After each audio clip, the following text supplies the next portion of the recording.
now building up to 7.7 million pounds of All thrust. engines running. Launch commit and liftoff. We have a launch commit and we have a liftoff. The swing arm is moving back. We've cleared the tower. Roger, cleared the tower. Houston is now controlling. Roger, how does it look? Throughout the ages, humans have been drawn to the mystery of Mars, fourth planet from the sun. 9 or 8. Only recently, with the dawning of the new millennium, has the vision of landing human beings on the surface of the red planet transformed into an ever-nearing potential reality. Contact light. Come on out here and give me a salute. Big Navy salute. Off the ground, before. There we go. Magnificent sight out here. Magnificent desolation. After the first steps on the moon in 1969, and later with a successful landing on Mars of huge unmanned Viking probes in 1976, many believe the next step in space would be the sending of humans on the Martian surface. But the U.S. space program became sidetracked with shuttle missions and the building of the International Space Station. Eventually, the public lost interest in Mars. However, when reports began surfacing in the late 1990s of possible life forms and meteorites originating from Mars, a renewed enthusiasm in the red planet was generated. Unfolded here are the latest mission outlines, ongoing research, and necessary technological developments required for the undertaking of the first manned mission to Mars. A Mars undertaking is a monumental task, so much so that some wonder why humanity should be concerned with a planet 200 million miles away from our own existence, investing enormous amounts of time, effort, and resources to get there. For others, however, a Mars mission is a necessary step in the continued search for life beyond Earth.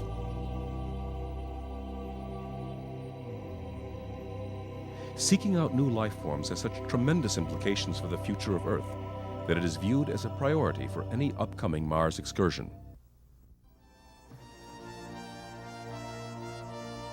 We believe there was water on Mars at one point, and there may still be subsurface water on Mars today.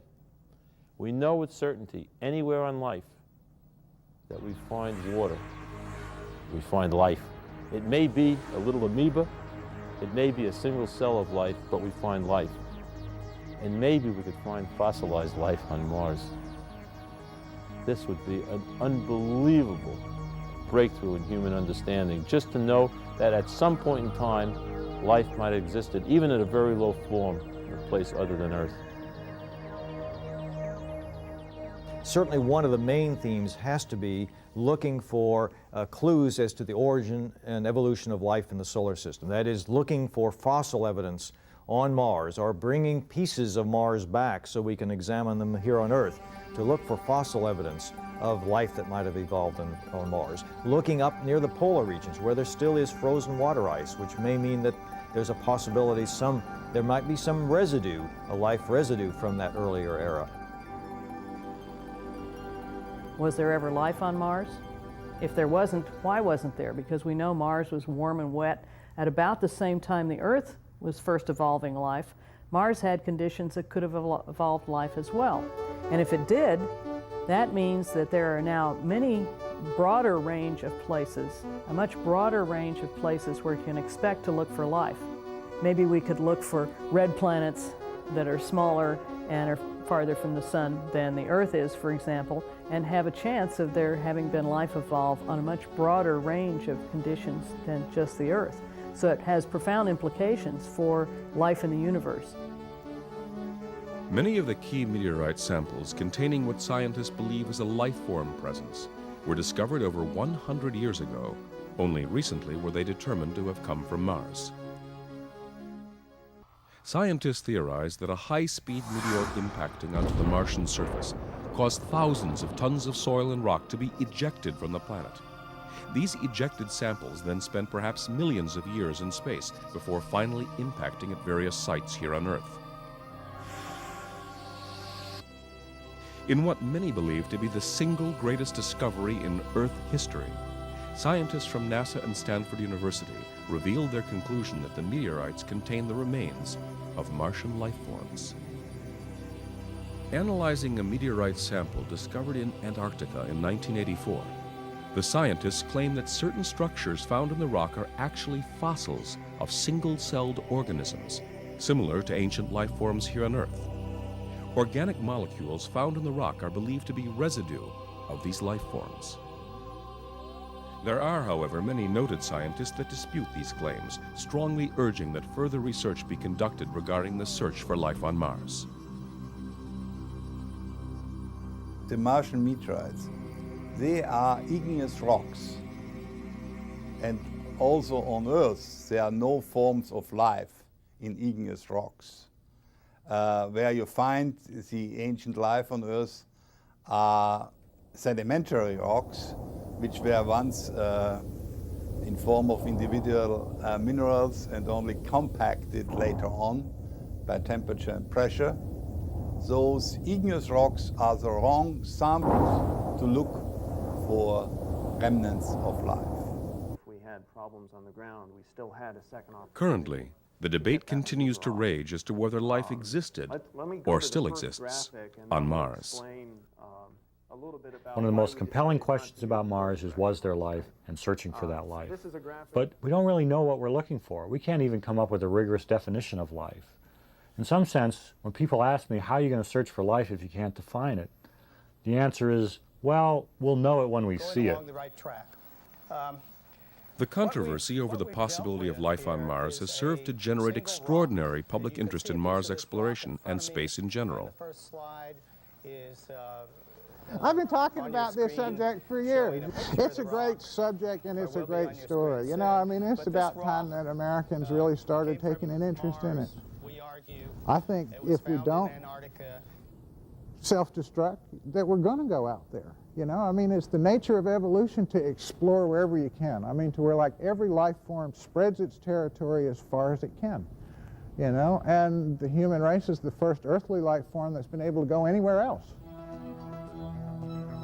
Sending human beings to the Martian surface is perhaps the only way to firmly resolve the issue of the existence of life on Mars. What's really saying is that you're relying on sort of the holistic, intuitive approach to exploration that humans can bring. You don't have a well-defined task that you can program into a computer and say, make this measurement, take this analysis, and then tell me what you find. It's a much more interactive process, searching for life, searching for fossils.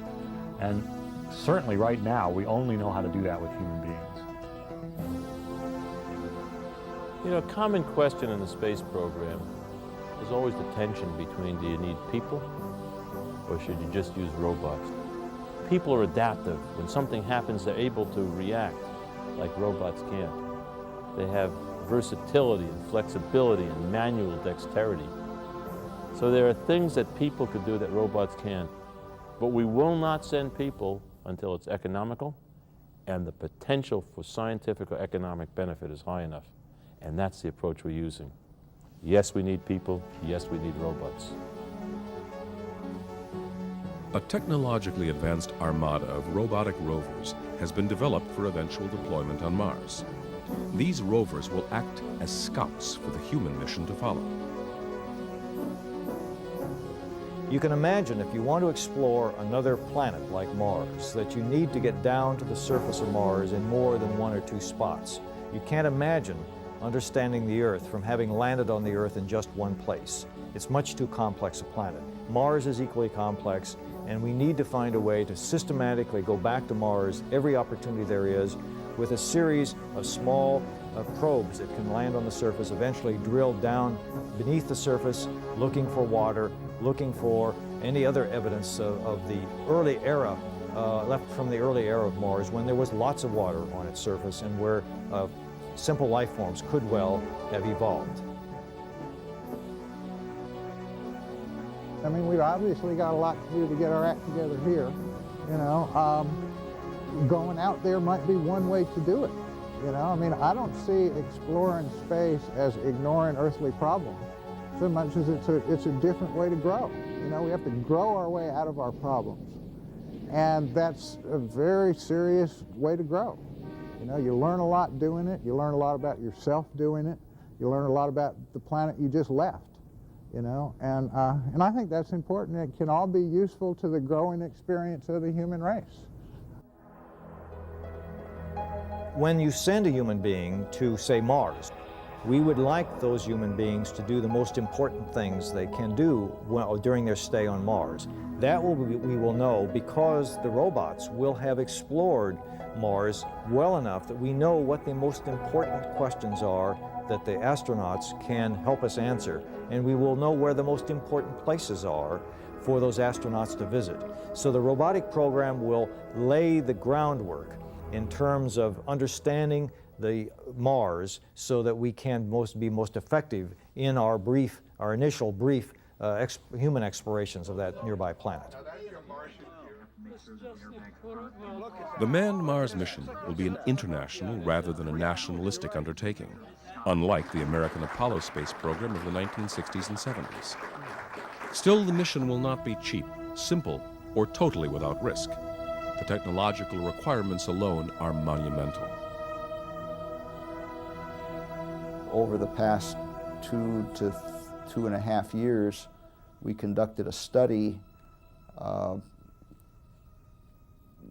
led from a group at the Johnson Space Center and other NASA centers to study a human exploration mission, a human exploration program. And we had just finished, and we are compiling that report now. But what it did is put together an end-to-end scenario for human exploration of Mars. The problem with Mars is that most people don't understand how difficult it actually is. As far as they're concerned in a presentation, a TV documentary, or whatever, it is simply another planet, like the moon. What they don't really understand is, for example, if I'm the Earth and you sitting there on the other side of the TV screen are the moon, Mars is several hundred miles beyond you. The most critical technology that has to be developed is low-cost, reliable Earth-to-orbit access. We need a new rocket. Right now it costs $10,000 a pound to take material into low Earth orbit, and then from low Earth orbit we could transfer to Mars. For 6 missions to Mars, that would have cost $100 billion. That's unacceptable. This is the major barrier to getting to Mars.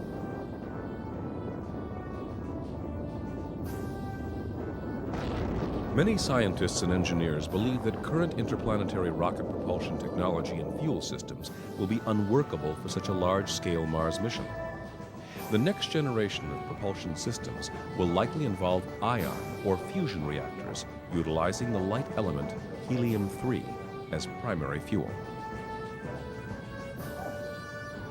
Presently, helium-3 is being tested in laboratory fusion reactors on very small scales for eventual use in small, unmanned spacecraft propulsion systems.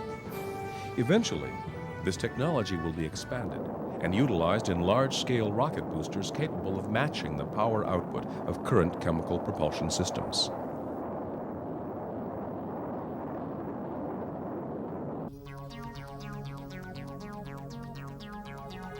Helium-3 was first considered as a fuel source for interplanetary spacecraft when it was found in massive quantities and readily available on the Moon.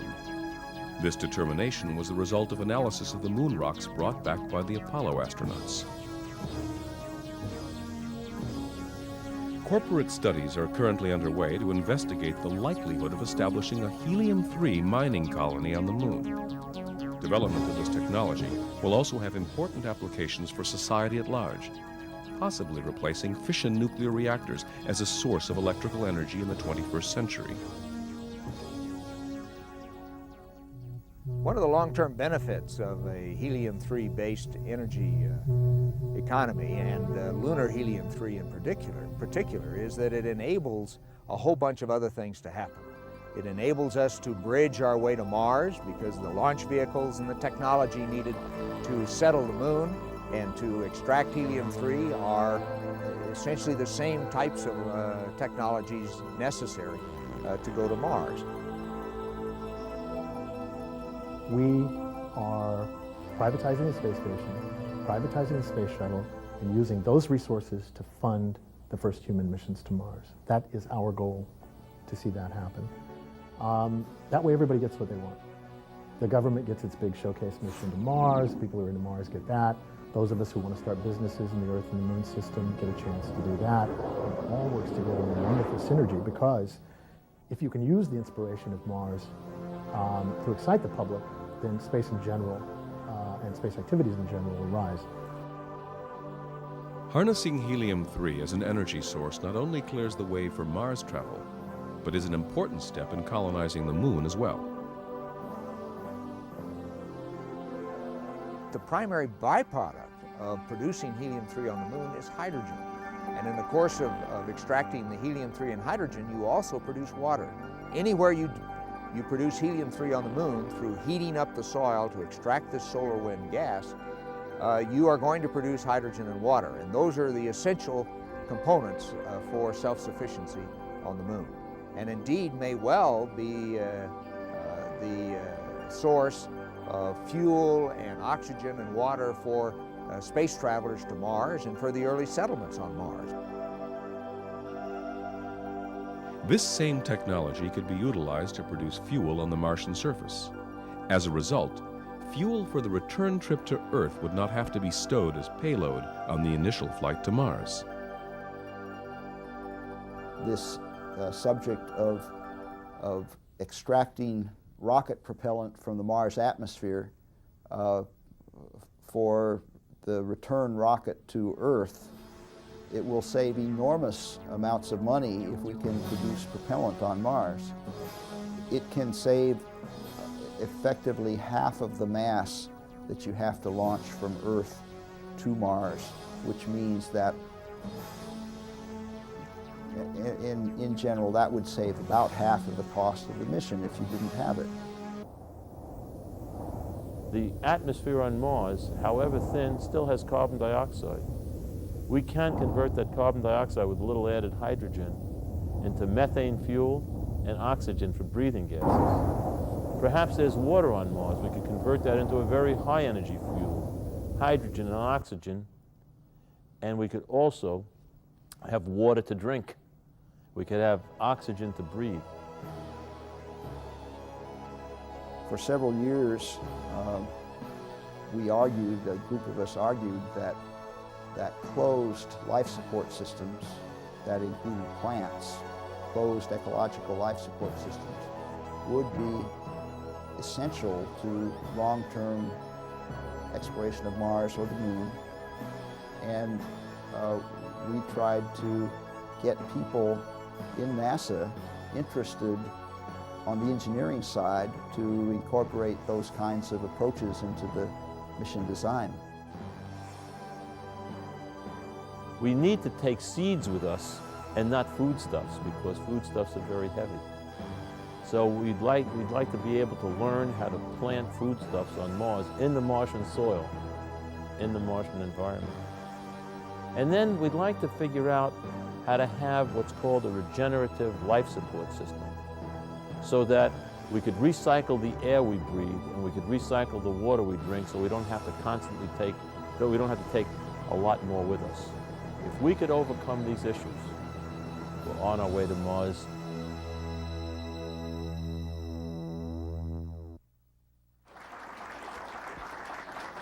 Given the cost of such a venture, it is unlikely that any single nation will assume the entire financial burden and develop all the required technologies.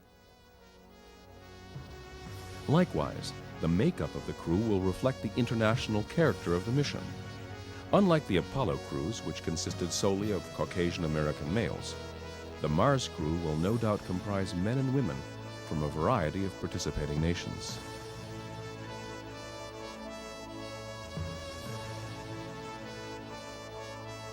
The initial manned mission to Mars will involve a crew of 6 to 7 astronauts, 2 of whom will be pilots, with the remainder being engineers, geologists, and medical specialists. These astronauts will most likely undergo training at the International Space Station that is currently under construction, since the crew must adjust to living in space for 2 to 3 years at a time. When we get to human missions, it's almost certain we're going to have an international endeavor, just like International Space Station Alpha.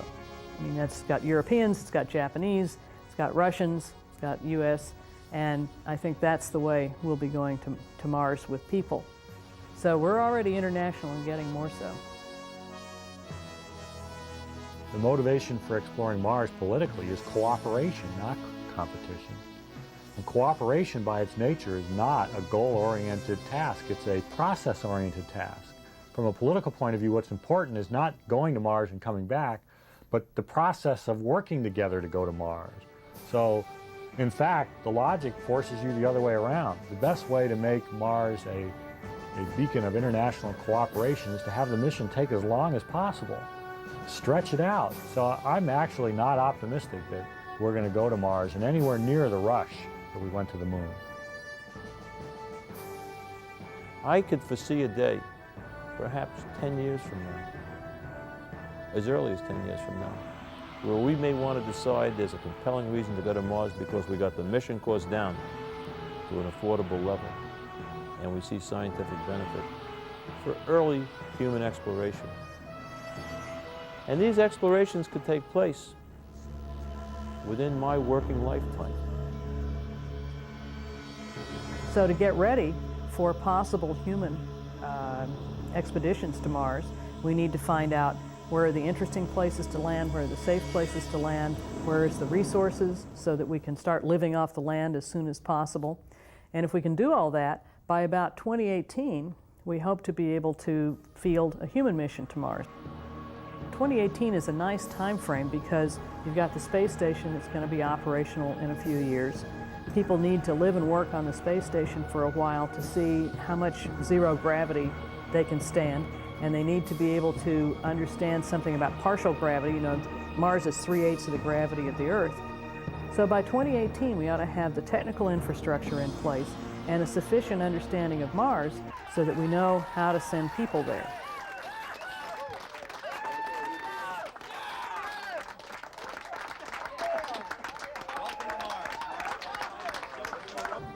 The most viable of all the launch systems proposed by NASA uses only slight modifications of current hardware involving a two-phase procedure. First, an unmanned booster rocket containing the propulsion system for the round-trip journey to Mars would be launched.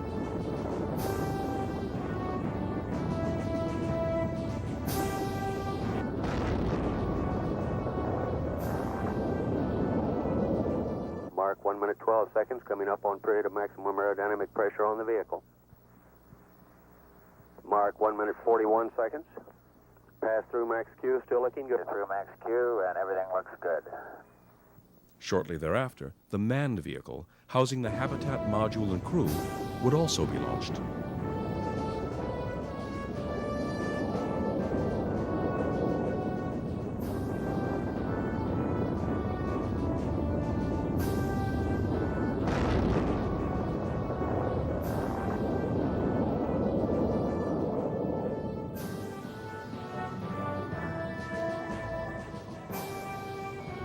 Once in low Earth orbit, the two spacecraft would rendezvous and dock together. Ryan is hanging in there pretty well. She looks great. The same to us. Foot out now, Houston. Roger, looks like a real smooth join up. Okay, we're captured there, Houston. Roger. Houston, we're hard docked. From there, the spacecraft would leave orbit on a trans-Martian trajectory. Booster systems engineer reports ignition on the third stage. The thrust looks good, he says. When we leave Earth orbit, it is very dangerous, and this radiation could be very serious for the astronauts, ultimately causing them cancer and could cause them to have very major health problems. We've got to figure out how to protect the astronauts against these cosmic rays. And we're working with new materials, we're working with screening procedures. We hope we'll be able to develop techniques for protecting the astronauts against radiation.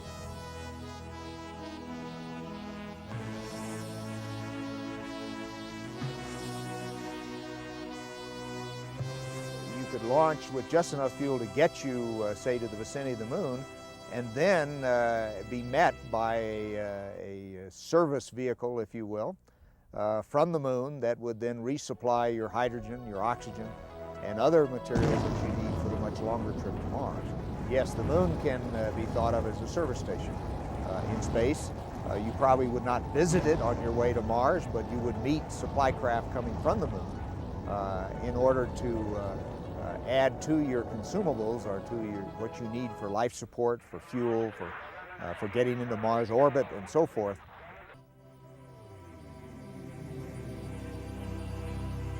As you're getting 10,000 miles and 20,000 miles and 50,000 miles and 100,000 miles, and and everything you've ever known.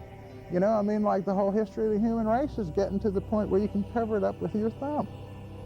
And that's a very powerful psychological force, you know, for all of those people.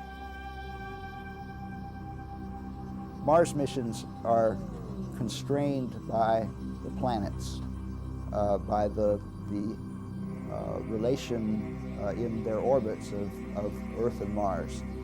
You can only go and you can only come back at particular times. You're going for 2.5 or 3 years, and you have to take with you everything that you need, including all of the spare parts or the smarts to fix things that break. So in fact, once you commit to a Mars mission, you're going for 2.5 or 3 years, no matter how long you choose to stay on the surface of Mars. Go for undocking. Okay, retro, go. Fido, go. Guide, go. Control, go. Telcom, go. GNC, go. Ecom, go. Surgeon, go. Capcom, we're go for undocking. Hello, Eagle, Houston, we're standing by, over. As the spacecraft nears Mars, the landing vehicle would separate from the return module, which would remain in Martian orbit. Eagle, Houston, we see you on the steerable, over. Roger, Eagle, undock.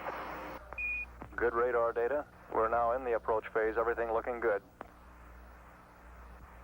Altitude 4,200. Houston, you're a go for landing, over. Unique to the Mars mission is the fact that the Roger, landing understand. Go for craft will landing. enter the 3,000 atmosphere feet. without assistance from the Earth-based mission 50 control. feet down at 4. This is due to the 15-minute Altitude, communications velocity delay caused by the 200 million mile distance 20 feet. between planets. 11 forward, coming down nicely, 200 feet. Landing in this 4.5 manner down.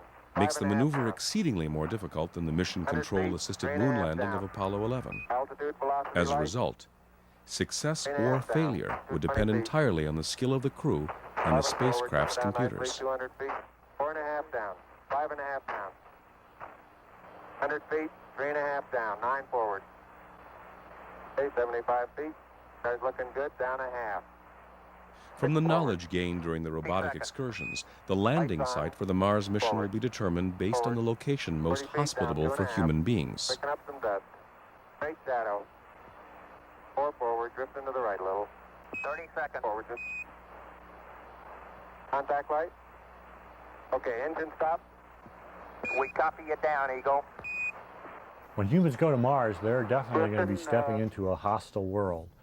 And it's interesting because the reason that they're going is because at one time we think Mars was very much like Earth and has degenerated to the cold world we see today. And they will have to, the humans that go will have to bring a little bubble of Earth with them in this to survive on Mars.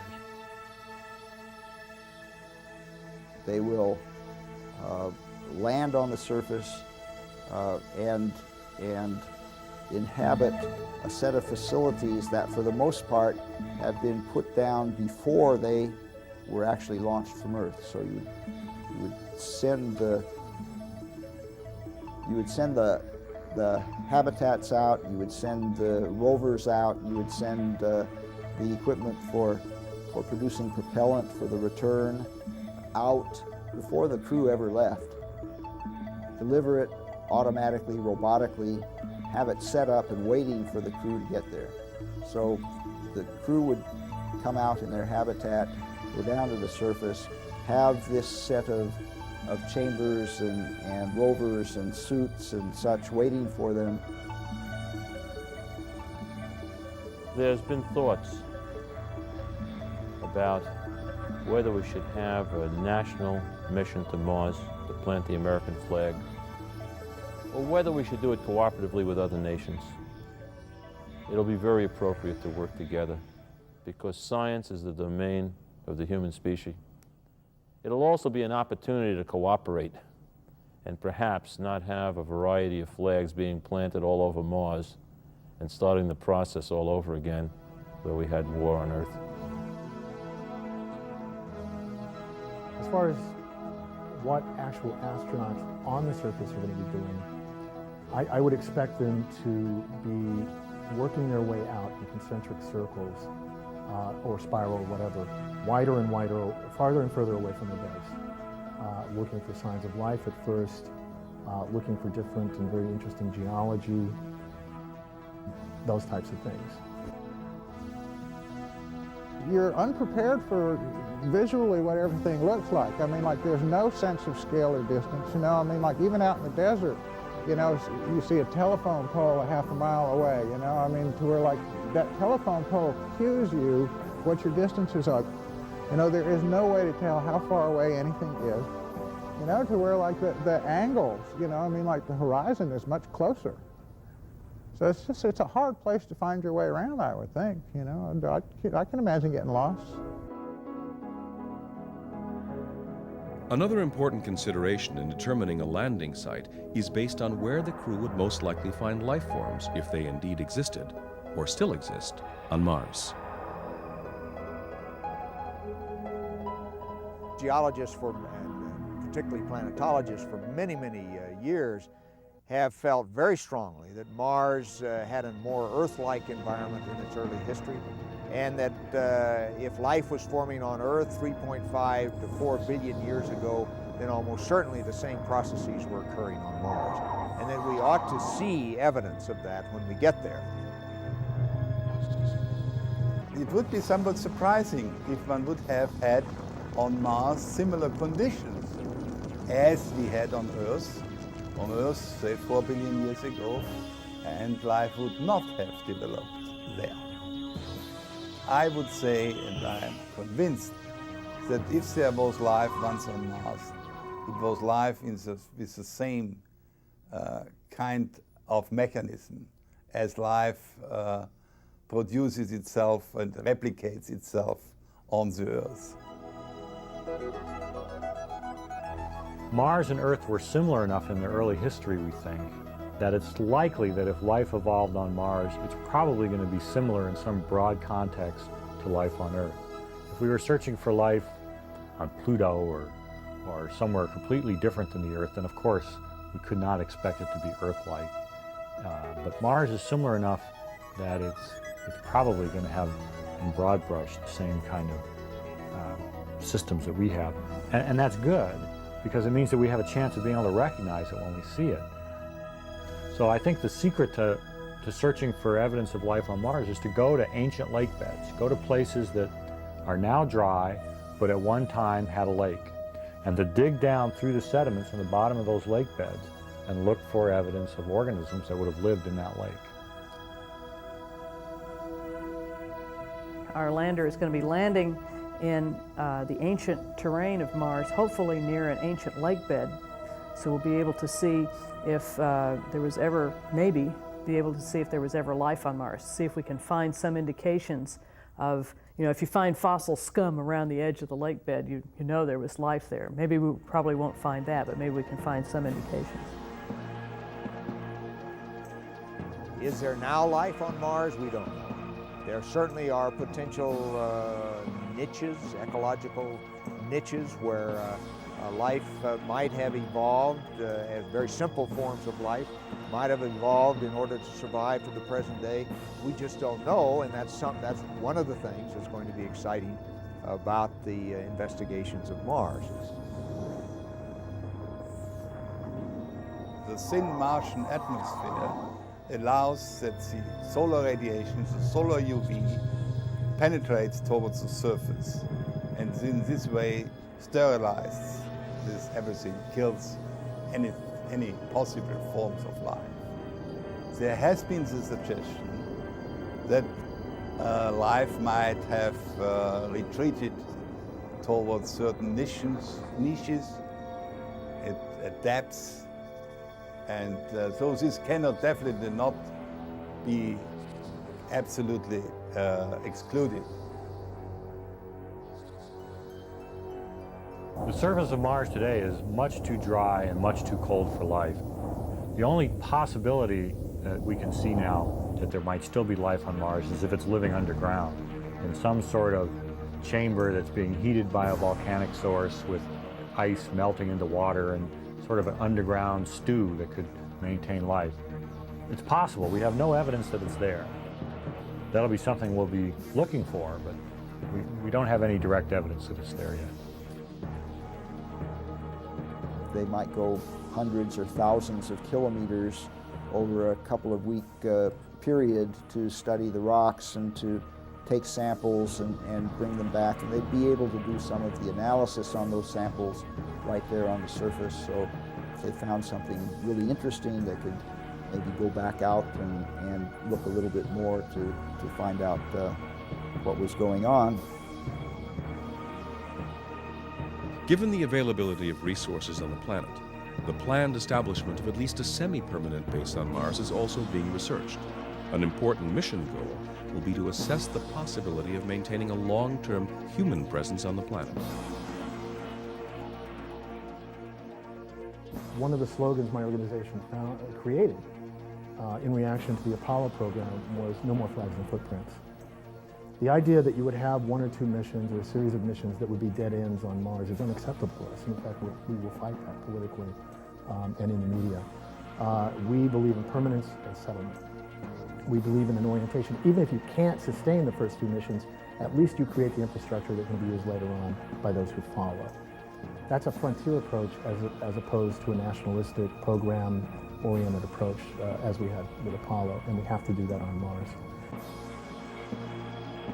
They'll also look at what the resources are that can be utilized. At some point, they will actually start drilling into the surface and seeing whether they can extract water from the subsurface, look for evidence of liquid water down below the permafrost, perhaps, drill holes down and try to tap into a water supply, or utilize other ways to extract water from the environment to support the outpost. They'll learn eventually how to make bricks and how to refine the dust to make iron and metals and such. The materials should be there. And so you can imagine that in time, you could derive everything that you needed for living there on the surface from the surface materials. We know there's water because we can see the polar caps. And the water, in fact, when Viking did an analysis, they found that the dirt was full of water. In fact, it was so full of water it saturated their instruments, so we don't know how much water there is. But water has been somehow absorbed into the soil. And so there's water, there's oxygen can be made out of the carbon dioxide in the atmosphere. Oxygen can be gotten out of the rocks because we know they're iron oxide. And so you've got power and oxygen and water and dirt. What else do you need? What we would do for a while is take little factories that we build on Earth and set them up there with their power supplies and let them produce. At least in the beginning and early stages, it's just a few people, so you don't need a lot of factories to do that. In fact, the plant that is necessary to produce the propellant to send a crew of 6 back from Mars is probably not much bigger than an ordinary office desk.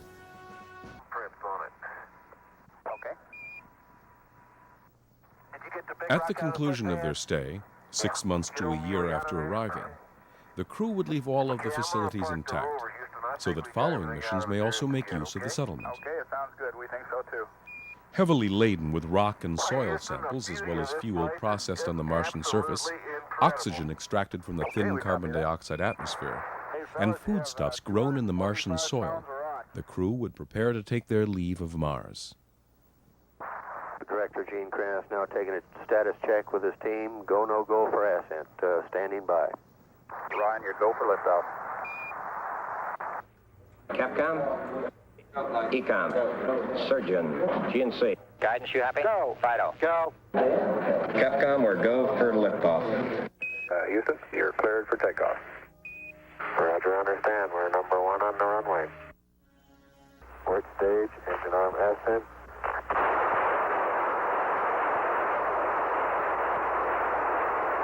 Beautiful. Very smooth. Very quiet ride. Eagle Houston, going right down the track. Everything's great. Once in orbit, the launch vehicle would perform the delicate task of a rendezvous and docking with the orbiter. This maneuver would likewise be conducted without any assistance whatsoever from mission control.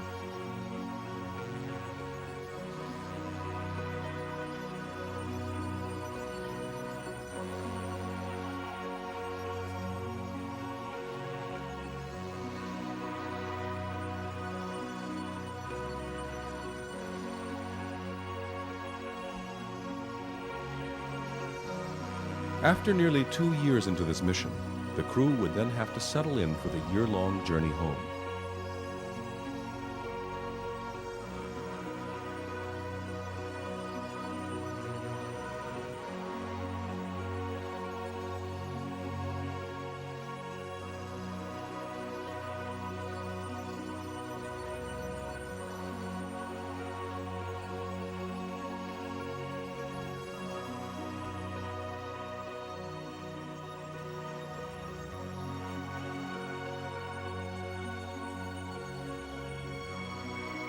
Some scientists believe that the astronauts and Martian rock samples should be delivered to a laboratory on board the International Space Station for a long quarantine prior to returning to Earth.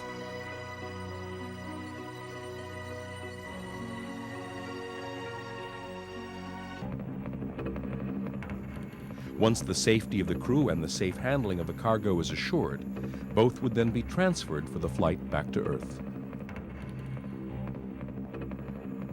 When we bring samples back from Mars, we want to be very careful and cautious to make sure that there's nothing in that sample that could be a danger to the biosphere, not just to humans, but to anything. We all seen examples where organisms introduced into a new place where they've never been before have wreaked havoc on the ecosystems there. So for that reason, the current plan is that when a sample is brought back to Mars, we treat it as if it's full of pathogenic, dangerous microorganisms. We treat it like it's a jar of Ebola or something, and until we can demonstrate to ourselves that it's safe, we hold it in a facility like you would if you were dealing with a very dangerous microorganism on Earth.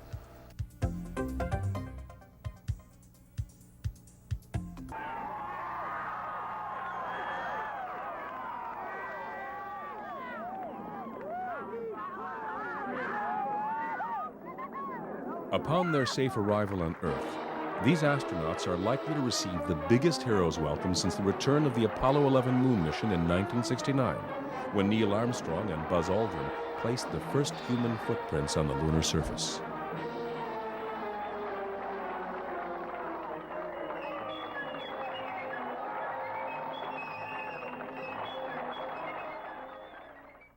The full extent of future implications for life on Earth as a result of the Mars mission cannot yet be determined. Should life forms be found in Mars rock samples, further expeditions and additional searches for life elsewhere in the universe are sure to follow. Such a momentous discovery will certainly afford humankind reason for reflection on our own existence and place in the universe. Like the Apollo program that spearheaded the American technological boom of the 1970s and 80s, the technological benefits to humanity as a result of explorations on Mars are limitless. If we can learn to live on Mars, or even to visit Mars, we can learn to live in other places. But we're not going to learn to live in any place else in the solar system until we've learned to live on Mars. Mars is not much harder to get to than the moon, fuel-wise. It just takes longer. And Mars has all kinds of resources that the Moon doesn't have. So Mars is just a lot friendlier place to visit than any place else in the solar system. So I think it's inevitable that's where we're going to go. The United States is a spacefaring nation. The purpose of an agency like NASA and a laboratory like JPL is to essentially expand that frontier of human activity, to constantly move out, to do things no one else has done so that human activity can gradually expand into the full realm of space. And that is, I think, a very important part of the future of this nation. In the next 500 years, if we don't destroy ourselves, who knows where we'll go? You know, I mean, there's a whole universe out there waiting for us. You know, I mean, I think that, to me, validates the adventure or the journey and our understanding of who we are and our role in the universe. I mean, like, what does this beautiful blue-green globe have to do with all the rest of it? That's real meaningful to me. Right now, we're sending robots to Mars. But why are we sending robots to Mars? In my mind, we're sending robots to Mars as scouts. They're going to check it out so that that can be followed by humans. Why are humans going to Mars? Humans are going to Mars to see if it could be a long-term home for life. We're also scouts. We're scouts for the broader phenomenon called life. And ultimately, that will lead possibly to terraforming Mars and putting a biosphere there. And it's important, I think, to think of these as a continuum. Think of them as steps along the way. And the ultimate goal, at least in my mind, is another planet that has life. We now can talk seriously about the settlement of the Moon, where settlements are self-sufficient, and the settlement of Mars, where those settlements are self-sufficient. And indeed, at least the Moon and Mars provide an option for the human species to establish new ecological enclaves elsewhere away from our Earth. The resources almost certainly are there for self-sufficiency. So Mars settlements will indeed be able to take care of themselves over a long haul. But to get things started, the Moon again is the bridge, and the keystone to that bridge is helium-3. That seems to me to be a very important philosophical goal for the human species, as well as one which is extremely exciting to many, many young people. There's a lot of water that has to pass under the bridge. There's no need to make decisions now, but there's certainly a need to dream and think of possibilities. And that's what we're all about at NASA. We're about dreams and visions. And while we undertake a logical sequence to get towards these dreams, we bring back economic benefits and intellectual benefits to make our life richer on Earth. It's not spending money in space, it's enriching life on Earth, and that's what we're all about.